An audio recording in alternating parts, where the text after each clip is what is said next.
Hey everybody, welcome back. My name is Abby. I'm with Fitness It's Medicine. Today we're going to do another great workout that you can do in your home. Minimal equipment, or easily modifiable if you don't have the exact equipment. And easy to follow directions. What we're going to need today is one dumbbell and a bench, so a little bit heavier on the one dumbbell. Then we're going to need another set of dumbbells that's maybe on the medium weight. If you don't have a bunch of different dumbbells, you can use anything. You can use a gallon jug full of water. You can use soup cans. You can use water bottles, things like that.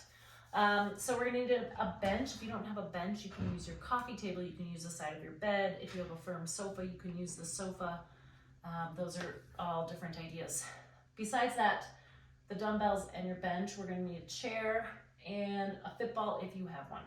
Okay, remember to come into these workouts warmed up and ready to move.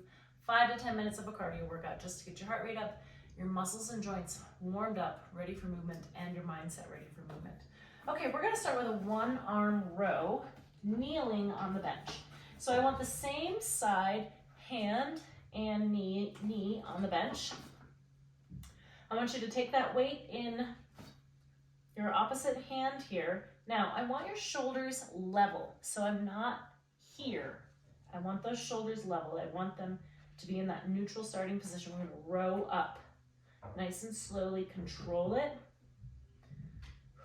Drive your elbow towards the ceiling. Think about pulling that shoulder blade towards your spine each time. Now, you're also going to notice you may have to really contract your abs here.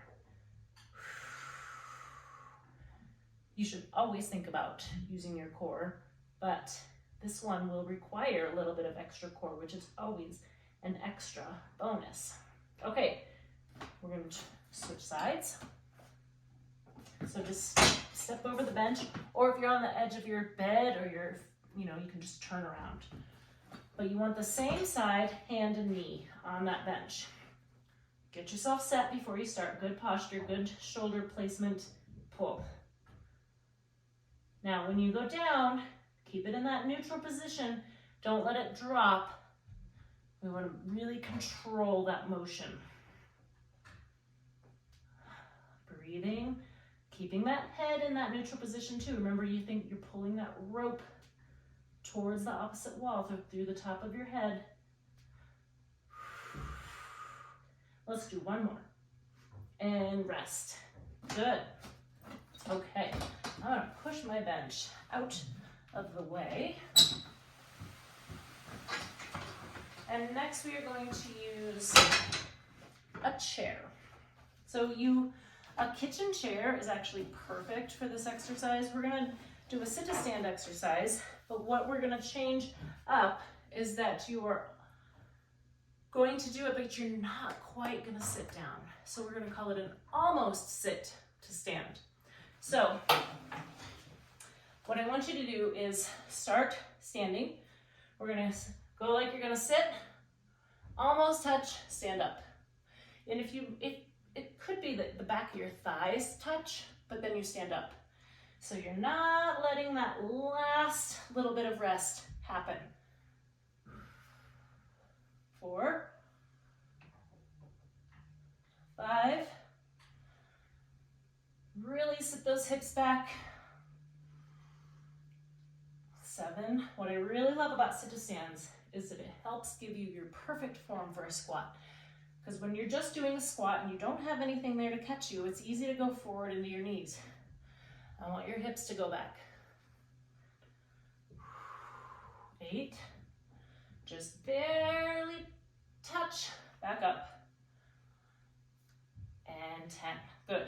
Now, there's also ways to make that easier and harder. If you can't quite do that in a normal chair, you can put a pillow on the chair. Squat down until you just barely touch that pillow. You can also make it harder by going onto a lower object, right? Or using a lower chair, things like that. So there's always ways to level things up and down. You can slow that way down, both directions. If you need any more ideas to make that easier or harder, please let me know. All right, next we're gonna do biceps to shoulder press. So I'm gonna grab my weights here. We're gonna do this standing. Let's add either a tandem or a staggered stance here. Pull those shoulders down and back. We're gonna curl up, press overhead, down and down. Now let those arms go all the way straight at the bottom. Control that weight down just as much as you control it up. So you don't want gravity to take over. Now I'm controlling it here. Don't swing and do that. That's a good way to hurt your back. If you feel like you're having to start doing that, you have too much weight. We've all seen people do that, right? Or they're doing the biceps like this and you're using momentum, and that's not safe, but then you're also not working the muscles properly. I'm gonna switch feet. You can just keep your feet where they were, or you can switch them halfway through. I didn't quite switch halfway through. I think we've got 2 more to go. Switch at the next set. Let's just do 1 more. I lost track. And rest. If that hurts your shoulders, go here and then just go here. You don't have to do a big range of motion on that shoulder press. Also, you can have your biceps like this and then turn them and go out. There's a lot of different kind of range ways to hold the dumbbells. My best advice is to do what is least painful on your joints. And this is usually that hand. This is the posture that is generally least painful, keeping those elbows in, narrow as you press up and down. Okay, I'm gonna put those back so that I don't trip over them. And now we're gonna lower down to the floor. We're gonna lay down on your side like we're going to do clamshells, but you're gonna stick this top leg out straight. Like if you were standing, it's straight out, not down, straight out. Now we're gonna do bicycle hips. So you're gonna bicycle forward and then straight back down like you're gonna stand on that leg. Bicycle it forward, hold. Just hold it at the bottom for just a count.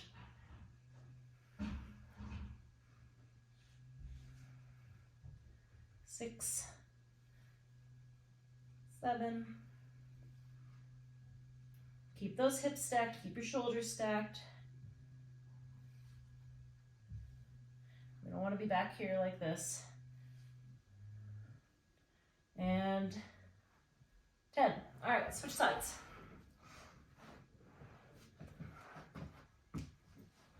Okay, on your side. Remember, stack those hips and hips, shoulders are stacked. Top leg straight out, bicycle forward and down. Try to keep it in that same plane throughout, not letting it dip down. 3. This is a lot of hip as you're feeling. Really blasting those glutes here. 3 more. 8, 9, and 10. All right, good. Now we're gonna stand back up, so please take your time. Make sure that you don't get lightheaded or dizzy. Use that good form for your floor to stand. And now we're going to do a balance challenge. So we're going to do marching, touching your opposite knee. So I want you to start with your hands up in the air, and we're going to march and touch your opposite knee. So a little bit of cross-boarding here. Now, if this feels pretty easy, you can use a balance pad. You can do it on a roll-up towel. You can do it barefoot, and the slower you go, the harder it is too. So if you really control that, it's much easier to just do this, right? But the slower you go, the harder it will be. So challenge yourself within that. You could also stand on a BOSU and do this. That is a really big challenge. If you've got one of those at home and you want to give that a shot, make sure that you're able to do this very easily first.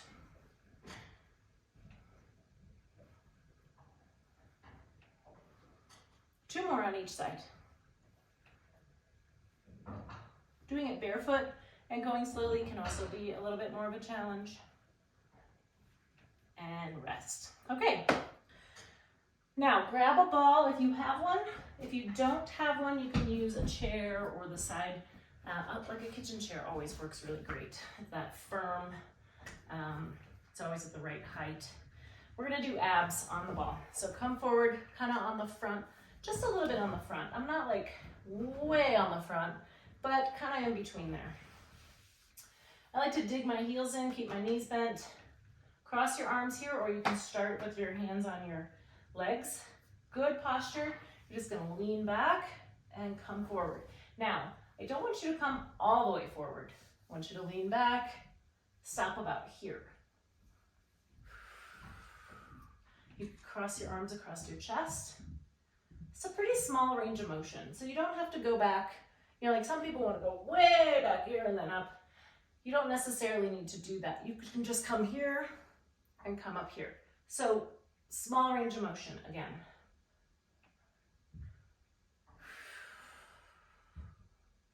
The reason I don't want you to come all the way up is because then they rest. Your abs get to rest. We want to keep them working.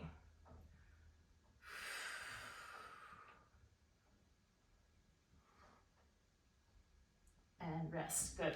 Okay, go through those 1 or 2 more times. Add a little cardio in between. If you want to try adding a minute, maybe just marching quickly in place, or you could do some low jacks, different things like that. Get your heart rate up a little bit. Add a little more calorie burn to your workout. Then go through them again. Maybe next time add 5 minutes of cardio or 30 seconds. Something to just kind of keep that heart rate moving, keep your motor running, and burn a few more calories. After your 3 sets, do a good cool down and a stretch, and let me know if you have any questions or if you need any modifications on anything. I'm always happy to help with that. Have a great workout. We'll see you next time.